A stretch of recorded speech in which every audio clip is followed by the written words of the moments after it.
Alrighty. Well, welcome to Bay Area Christian Church. Glad you guys are with us this morning.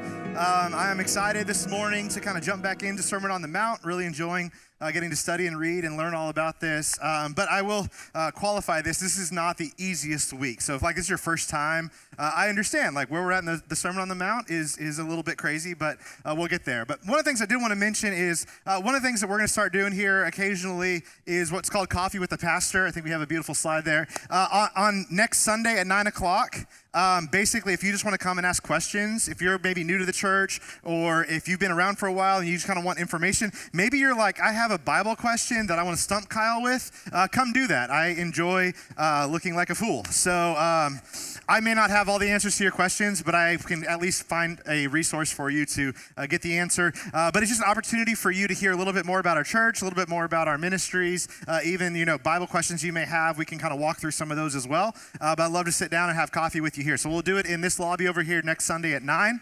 We may even have some donuts and kolaches for you and coffee if you want to come and join that. So come be a part of that if you'd like to. If you want to let me know you're coming, or if you want to give me a question ahead of time that I can actually prep for, that would be even better. But if not, no big deal. We can do that. So we believe that it is important as a church and as a disciple that we go through life together with other followers of Jesus. And so getting connected to a church is one of the ways that we believe is a significant way of growing in your faith. And so come be a part of our church in whatever aspect. We would love to be a part of that. Awesome. So we're continuing this week in the Sermon on the Mount.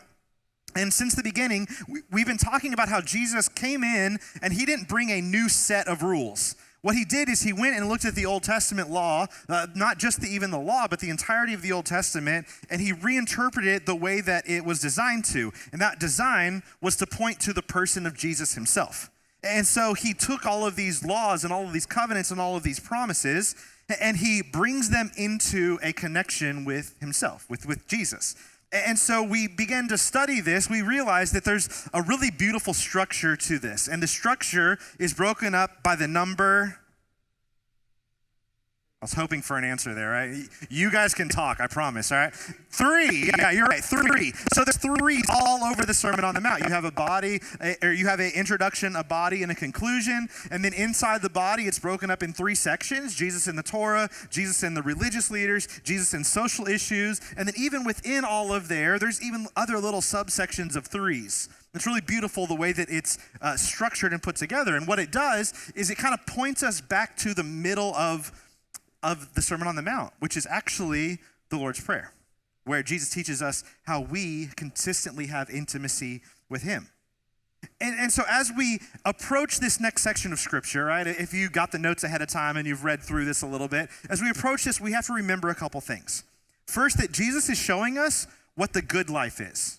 Right? The good life is being connected to Jesus. It's not that if I do what Jesus says, he will give me stuff. Right? That's sometimes when we read the word blessed, that's what we think, if I am meek, Jesus will give me things. That's not quite what the good life is. The good life is you're going to look for happiness in all these other things, like being loud and being, authoritative. But actually the good life's found in being kind of quiet and sometimes letting other people walk over you. Right? The good life is not just going after any desire that comes up, but actually being pure in heart. And so Jesus says there's a good life. Here's how you look for it. You look for it in people who are meek. You look for it in people who are poor in spirit. You look for people who are living out these things. And when you see them, you see the kingdom of God in them. See, so that's the first part. The second thing we have to remember is that Jesus is not just trying to change our behaviors. He's not saying, listen, some of you act this way, otherwise other people look the other way. Jesus isn't seeking behavior modification, but heart and soul transformation. And so he is recognizing that we as human beings have no capacity to act this way without the help and the work of Jesus. These things are counter to the natural way that we live in our world. When we look at people who are so-called blessed, we look at the good life, people who are the ones who are moving forward with their jobs and being loud, people who are, going after all of the things this world tells them are important. And Jesus is flipping that. And he's saying, when your heart's being transformed, that's what the good life is. Being connected to Jesus is the good life. And so we recognize if that's true, then there is nothing There's no behavior, no thought, no emotion, no relationship, no action that we have as a human being that's outside of the scope of Jesus' ethic in the Sermon on the Mount. It's all there. So as I was kind of planning through this series a little bit and kind of working through the dates, I realized that this sermon kind of fell, kind of naturally, the Sunday before Valentine's Day. And so I figured I would just title this the best title I could come up with in the moment, and that was The Worst Valentine's Sermon Ever. And I'll explain why here in a minute, and I promise I'll try to redeem it a little bit here, but we recognize that this is a difficult conversation. And so I want to start with a little bit of a disclaimer. I want to start just for a pause for a moment, and I just want to maybe communicate something to you. I don't know your past. I don't know every part of your past. I don't know what you're currently going through. I don't know what maybe the future holds for you. And I know that sometimes in a sermon, we kind of cast this wide net that, we try to go to Scripture and we kind of lead, but what often happens is things that should be communicated in a relationship get left out in a sermon. And so you may be going through a divorce. You may be experiencing a level of addiction. You may be going through something in your life right now or in the past, and this sermon may bring up some past hurts. I just want to encourage you. Let's have a conversation. If this is something that you walk away from this saying, I don't know about this, pause and say, can we talk? And maybe me or one of our elders or one of the other staff, we can get together and we can sit down and kind of talk through these things with you and help you kind of move towards what Jesus is really working at. But we recognize this is difficult. And I'm going to do my best to kind of teach what I feel like Jesus is teaching when it comes to, how we view our world and how we view lust and marriage and divorce. And I'm going to try to keep all my own opinions and thoughts out of it. But sometimes that's difficult. So if we need more clarity, please seek clarity. The other part of this is we have to be reminded that when Jesus teaches on lust and divorce, when he teaches on these things, it should not cause us to run and hide in shame and regret. It should not cause us to run away and say, I am no longer good enough to be part of any church or the faith altogether. It should say, there is a Jesus who is willing to walk through this with me. In the midst of all of the brokenness I am experiencing in my life, there is a Jesus who says, that's not off limits. I want to be there with you. And so we can look at our past and we can say, here's all the ways where I've been, left to my own, right? Here's all the ways that I've just missed out on what God's plan was. Here's all the ways that I have regret and shame. And Jesus says, I died for those too. And so while the hurts still remain, we don't have to run to shame anymore. You see, discipleship is about living in the present and the future. Right? It's about looking to the past and saying, Jesus has redeemed that. And while I still carry some of the scars of that, my hope is to live for the now and for heaven, right? For eternity. And so we live with one foot on earth and one foot on heaven as a follower of Jesus. That at any point, Jesus could return or we could die and we're there. And so we don't need to live in the past anymore. So I just wanted to kind of give that disclaimer as we talk through these things because I recognize this is a tough subject. That this is a tough conversation to have. And so we're going to jump in and we're going to talk through this. And like I said, I hope at the end of this, you walk away saying, hey, this is difficult, but it's important. Make sense? We're on the same page? Cool. I'm glad you guys are here.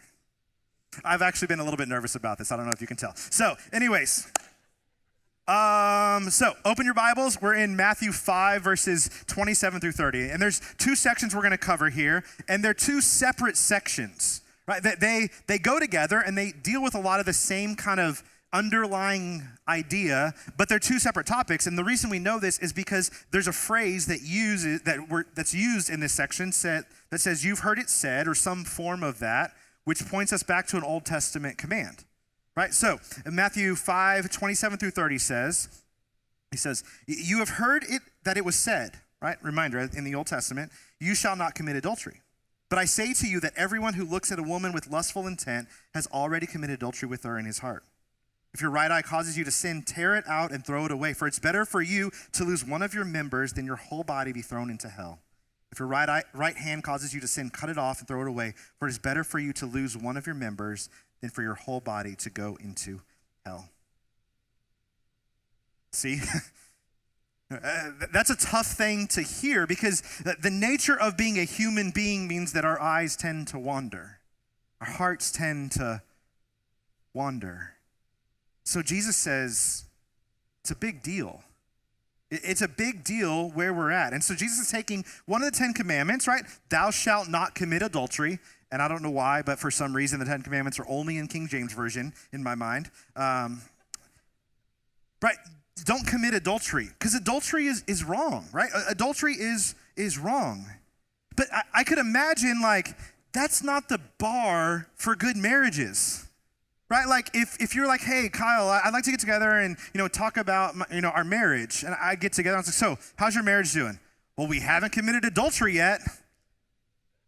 I wouldn't be super confident about the nature of your relationship, right? Like, that's not the bar for a healthy marriage, is it? Because we understand that the law was pointing to something deeper. And the deeper is that our hearts are supposed to be turned towards intimacy and love of another person. You see, intimacy is ultimately what humans seek. Intimacy is a deep connection with someone. And it's not about the object of our intimacy. It's not about the thing that we do to find intimacy. It's about being in connection with another person or a God. So we shortchange intimacy and we seek false intimacy in other things. It says something's wrong. You see, in the Greek, this word lust is the same word that's translated in the Old Testament for covet. It's the same idea. Where when you look at something, you look at someone, and you want to take it. You don't want to develop intimacy with them. You don't want to take the long term of building a relationship. You just want to go and take it. It's wanting something that isn't yours. It's, seeing a fruit in a tree that was pleasing to the eye and taking it. It's the same idea. Lust is seeing another person as an object to be taken. And so we shortchange intimacy rather than treating that person as an image bearer of God. See, lust devalues people. Lust devalues other people. And maybe it's an immediate need. Maybe it's a need, an emotional need inside of you that you need. And we're hardwired to desire this intimacy. And so instead of waiting on it and doing it the way God calls us to find intimacy through a committed relationship of marriage, we go look for whatever we can take in the moment. So we turn to things like images on a screen. Or maybe we turn to wanting things that we can't afford. Maybe we turn to valuing emotional connections with other people who are not our spouse. Maybe you watch Hallmark movies. Just kidding. Maybe you read books and movies and you try to project that perfect man onto your husband. But that perfect man can only be written by a woman. You see, we do this all the time. That we get these ideas and images of what we want, and instead of building a relationship of long-term love and mutual affection of each other, we shortchange it, and we covet, and we lust. And we put up this perfect image of someone, and we compare our spouse to them. What does it do? It devalues that person, but it devalues you as well. It devalues us. You see, Jesus isn't ignoring the fact that we as human beings have these feelings. The intimacy, that connection of being a human being who was created and has all of the things that go along with intimacy, they're there. And those longings are inside of us. He doesn't ignore the fact that they're there. He says, that craving for intimacy was given to you by God, but it's supposed to be a vertical intimacy and a marriage intimacy. And so whether you're married or you're single, craving that intimacy should still be there. But it needs to be found inside the will and the desire of God.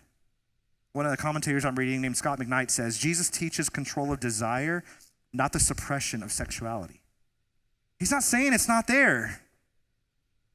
He's saying it's there for a reason. And that reason is to be put into practice in a covenant relationship with a spouse or in a covenant relationship with your Creator. See, it's obviously a big deal for Jesus, and it's a big deal for us too. Because we live in a world where we're inundated with material that teaches us and conditions us to covet, right? Like if I right now said fishing boat out loud, I guarantee you half of your Facebook feeds this afternoon is going to have a fishing boat in one of the ads, right? Not that they're listening. Right? How often have you looked up something as a gift for a friend and all of a sudden it shows up as sponsored ads all over the place on your devices? Right? Our world is developing a desire to teach us to covet. That's what we do, right? Because that gets our economy going and it makes us feel better when we can just hide our feelings of intimacy and stuff or other people. So what does Jesus tell us to do? Hey, if your right eye causes you to sin, gouge it out, right? And he says right eye because that's the dominant eye. That's the strong eye, right? It's take a big step, right? If your right hand causes you to chop it off. Now, if you read the Bible literally, I would encourage you to maybe not do it in this section, right? You can imagine you go to a church one Sunday and everybody has one eye missing and an arm missing. Because Jesus is using this analogy to describe a heart problem. Jesus isn't saying that if you cut your eye out or chop your arm off, all of a sudden your desire for intimacy goes away. Right? There's not going to be thousands of eyeless and armless people in heaven. What he recognizes, there's a heart problem. And if you're not going to take drastic measures to deal with the heart problem, you're going to continue in this cycle of lust and coveting over and over and over again. So maybe you need to put the phone down. Maybe you need to turn the TV off. Maybe you need to set up safeguards with another person who can hold you accountable. Maybe you need to cut off that relationship with a coworker that right now seems not that big of a deal, but could turn into something down the road. Maybe you need to have an honest conversation with a spouse or someone who's going to love you enough to say, I'm going to walk through this with you.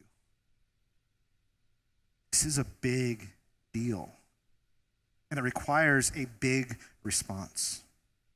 See, it goes back to this idea that what Jesus is saying is all of the law and all of the prophets can be brought into this simple statement. You have to love God with everything, and you have to love others with everything. You cannot love God well when your eyes are lusting, and you cannot love others well when you're coveting. See, it all goes back to the heart. It all goes back to our desire to seek intimacy in places that take way less work. You see, because Jesus has this view of a whole life discipleship. Dietrich Bonhoeffer says, because discipleship is self-denial and a complete bond with Jesus, at no point may the disciples' desire-driven will take over. At no point does your desire will take over. Our bond to Jesus permits no desire without true biblical love. Love drives intimacy. Intimacy drives love. Lust drives us towards death. That's the reality of what Jesus is trying to communicate to us in this section. Jesus' brother James in James 1:15 says, then desire, when it is conceived, gives birth to sin, and when sin is fully grown, is death, brings forth death. See, Jesus is calling us to seek the righteousness and faithfulness over simply giving in to whatever desire we may come across. Because he knows, as well as we do, that those feelings of lust and coveting will sabotage our relationships. They will cause us to develop walls. They will cause us to not seek the intimacy of our spouse. And they will cause problems in our marriages, which is why these two pieces are connected. You see, Jesus wants us to have the good life. And the good life is following the ethic of intimacy that Jesus desires. See, in verses 31 and 32, he continues. It was also said, whoever divorces his wife, let him give her a certificate of divorce. But I say to you that everyone who divorces his wife, except on the grounds of sexual immorality, makes her commit adultery, and whoever marries a divorced woman commits adultery. Whew. You see, we can read these verses, and they can be pretty convicting very quickly. And Jesus kind of gives us a shortened version of his view of marriage in this section, because what was going on at their culture at the time was really dangerous views of marriage. See, in that culture, women were a little bit more than property. And so what these Pharisees did was these two ideas of the law is one of them believed that the only grounds for divorce, according to the Old Testament law, was infidelity. The other one believed that as long as you no longer wanted a wife, you could pretty much come up with a reason why she should not be your wife anymore. See, a man could divorce his wife during that time if she talked back to him. If she just kind of became unattractive to him. If she burned his food. I mean, how selfish and weak is the covenant of marriage when something as trivial as burned food could dissolve it? So what Jesus is saying is the marriages and the covenants that you see around you, I have a very different view of what marriage is. I have a very different view of that. He saw marriage so much different than these Pharisees did. In fact, in Matthew 19, later on, he gives a much larger section of teaching on marriage. And he says this, he answered the Pharisees, have you not read that he who created them from the beginning made them male and female and said, therefore a man shall leave his father and his mother and hold fast to his wife, and the two shall become one flesh. So they are no longer two, but one flesh. What therefore God has joined together, let not man separate. Hey, Jesus doesn't go back to the moment where you stood in front of your spouse and said, I do. He doesn't go back to the moment where you signed the little bit paper in front of the officiant and said, all right, I'm legally married to you. He goes back to the creation of humanity and says that the covenant of marriage is not something the government gives you, but something that is ordained by God himself. That marriage was given to us by God in the Garden of Eden pre-fall so that humans could have intimacy with each other as they had intimacy with God. You see, marriage is not a human creation. It's a God-ordained sacrament. And when we say that marriage is between a man and a woman, that's only half true. Because marriage is between a man and a woman and God. That God is the one who institutes the marriage. And so when you break a marriage covenant, you're not breaking it with your spouse, you're breaking it with God. And so that's why Jesus has these strict rules when it comes to marriage, is because he sees marriage differently than we do. He sees it differently than we do. And so let's pause for a moment and kind of work through three ways that I believe Jesus sees marriage. Right, and we can tell it's a big deal here because later on in Matthew 19, the disciples are like, should we not even get married? Like they're questioning marriage altogether because of the gravity to which Jesus communicates marriage. Like that's kind of a big deal. And if Jesus does it, maybe we should pay attention. So here's three things that I believe Jesus is pointing us to when he talks about marriage. First, marriage covenants. I don't know if that's actually a verb or not, but I'm making it one, so you can enjoy that, right? Marriage covenants, like it covenants. What it does is it's a promise between a husband and a wife and God, right? Two will become one, and that one will become a covenant relationship with God. Now, we read through the Old Testament that humans broke covenants all the time with God. But guess what God never did? God never broke his covenants. God always kept up his end of the bargain.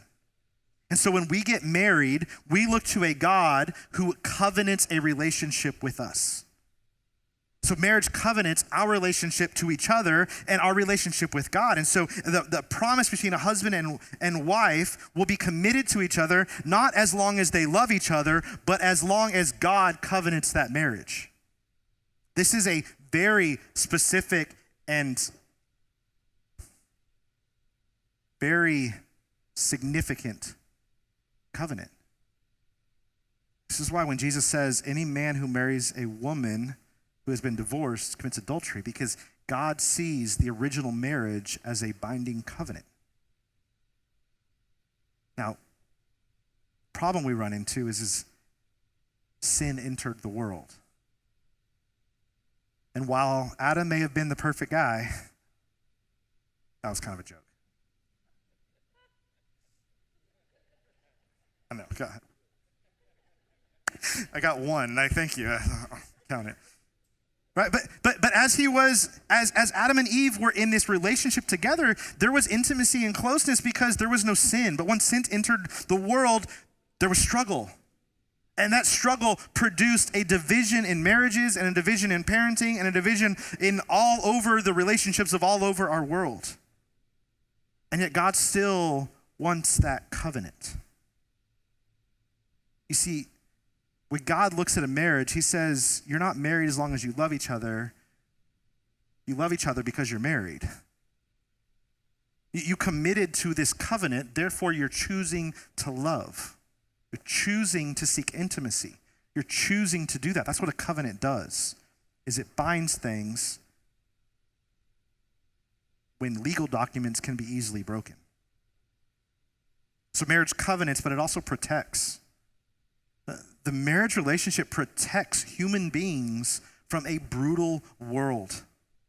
And not only the brutal world out there, but the brutal world inside of us. If you're married, you've recognized this, that if you want to know how selfish you are, get married, because your spouse will tell you. Hopefully you figure it out along the way. And then if you haven't figured it out by then, have kids, and they will absolutely tell you to your face. Right? Marriage actually protects us by helping us be a better version of ourselves. It helps us to learn and understand what it means to care for another human being. And by doing so, it actually transforms us and changes us. And the world out there treats humans very poorly. It is brutal out there that women are taken advantage of, abused, and discarded. Men are taught to treat women that way. And so when a marriage relationship happens, a man learns how to be gentle and tender. A man learns how to seek vulnerability and intimacy with another person who's going to love and care for them and not just make fun of them. See, marriage protects us because it actually transforms us. It's part of the process of sanctification. It's supposed to protect us from a world that's pulling us away and telling us being selfish is perfectly acceptable. Lastly, marriage reflects. What marriage should do is it should reflect the covenant love that God has for us. It reflects the life of a disciple in everyday life around us. It helps us in our discipleship. You see, it helps us to follow Jesus better when we have someone who cares about us and wants us to grow in our faith. Because mutual growth in our faith helps each other grow in our faith. Does that make sense? It's kind of a circular argument, but it works. When you have someone who is encouraging you and helping you and pointing you to Jesus and sometimes like smacking you to remind you to be pointed to Jesus, it's good for you. Right? And its discipleship happens first in the home, long before you show up to a church. Right? Discipleship should be taking place in the home. It provides accountability, and it provides mercy and grace because your spouse knows you're not perfect. I mean, I know you guys are all perfect. I have never seen you do anything wrong ever, right? But if I asked your spouse, they probably would have a list. They may not share it. Husbands never share it. But we are actually reflecting the discipleship God desires for humans in our marriage. We have kids. We are to disciple our kids in the Lord. And it's done when a marriage reflects that. But not only that, and not only marriage, you begin to develop as a leader in your family when you become a husband. Like, how many times have you seen, maybe it's your son, or maybe it's your daughter, or maybe it's like a friend, that when they get married, all of a sudden this like light bulb goes on for them. Like maybe I'm like, have like a mediocre job, or I'm not really well driven, and then I get married and my wife is now pushing me towards a career and I take off in my leadership abilities. Right? Tell me you've seen that before. You see, marriage reflects this desire of us not only to be discipled, but be developed as Christian leaders in our families and in our communities. And it develops that within us, but also it's multiplication. I'm not just talking about the literal multiplication. I mean, that is part of it, but not all of it. You see, multiplication means that we are taking our faith and our discipleship and we are pointing it to the next generation. Everything that's healthy grows. And when your family grows, when you have a child and you raise them up in the Lord, you're not just impacting that child. You're developing the growth and the leadership of a church for generations to come. Multiplication happens when we as a church surround families and encourage them to love their spouses well and to raise up their kids to be leaders in their schools, leaders in their teams, leaders in their community, leaders in their church, leaders one day if they get married in their families. And that process of discipleship and leadership development and multiplication continues through the family and the church. Because that's how Jesus sees marriage. Now I know what you're thinking. And maybe you've had this modeled for you. Maybe you've experienced this and your marriage is a really good testament to covenantal love and protection and reflecting the mission of God to the world. Or maybe you've experienced brokenness. Maybe you've experienced heartbreak or neglect or worse. So when you see Jesus' desire for marriage and you look at the brokenness you've experienced, it's hard not to just cry. When you crave something like this and all you've experienced is the other, the only thing you can do is run to Jesus. Humans are flawed. Humans are flawed and marriages break. So how do we move forward with these two ideas? How do we move forward with the reality of the world that we live in and the reality of the lives and marriages you've experienced with what Jesus is calling us to? You see, a high view of marriage and non-divorce should never ignore the mercy and righteousness and grace of Jesus. That the experience you may have had does not negate the love that Jesus has for you. And so while you may look back with regret, or you may look back with pain and hurt, and those scars still remain, there is a Jesus who wants to walk through it with you. There is a God who, even though you may have run from him, will never run from you. There is a God who went to a cross not just for the small sins, not just for the ones that may not have big consequences, but for the ones that we experience for years and decades. Maybe it's not even your divorce, but maybe it's the divorce of your parents that you're still holding on to. See, how do we move forward with this is we recognize the love of Jesus in the midst of it. It should also never be used to ignore abuse, to ignore neglect, to ignore brokenness that you're experiencing in a marriage. It should not be used for a pastor to stand up here and say, you should just be putting up with it because the Bible says don't get divorced. And this is why I say this is more of a conversation than just a sermon. Because I don't know what you're going through right now. I don't know if this is your present experience or maybe you've just gotten through it. Maybe you've been the one who has lusted, committed adultery. You've broken up your marriage and you feel like God is done with you. He's not. He wants you to cling to him. He wants you to come find him. He wants to give you the intimacy that you're looking for and give you something better than you've ever had before. And so while we have this high view of intimacy and marriage within the boundaries of what God has called us to do, we also need to seek reconciliation in the midst of brokenness. It may not end the way that we want it to end, but we are called to seek reconciliation. We talked a lot about that last week. And as those scars still remain, Jesus can heal them. So what do we do? But we start there. There is a Jesus who is willing to walk through this with you. And if you walk out of here with anything else than the fact that there is nothing that you could ever or have done that separates you from the love of Jesus Christ, somehow I've missed something this morning. But secondly, relational discipleship is a way that you can grow in your faith and protect yourself from falling into these things. When I say relational discipleship, what I mean is 2 or 3 men gathering together and talking about how reading God's word and trying to follow what God has called us to do is impacting not just Sunday mornings, but the other 6 days a week. Relational discipleship means that you are in a group of other men or other women where you're setting up safeguards that you're holding yourself accountable to. You say, I don't want to seek intimacy like that anymore, and I need you to hold me accountable to it. I want to input more good into my brain because when my brain is empty, it goes to these images that I don't want in there anymore.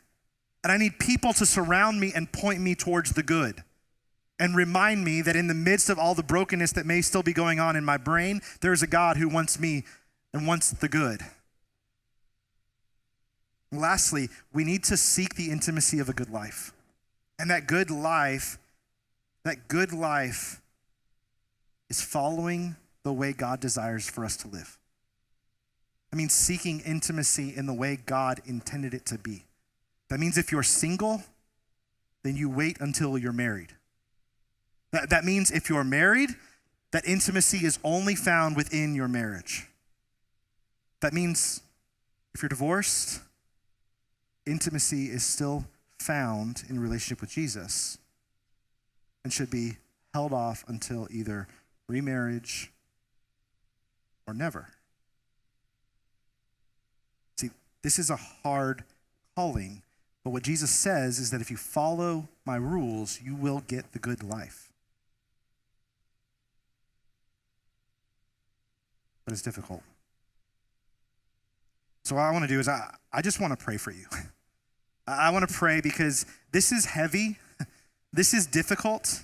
And without the Holy Spirit and without Jesus, this just becomes me chastising you or myself. Because honestly, let's be real. Like, I generally write these sermons for myself. You guys just get to listen. But I want to pray for you. And I want to remind you that if you're like, I don't want to do this anymore, I don't want to follow these same patterns that Jesus laid out for us here, you need help. And that's why we're a church, that we want to walk with you through this. And if you need to have some long conversations about maybe a past divorce or a current situation that you're in, we want to provide ways for you to do that.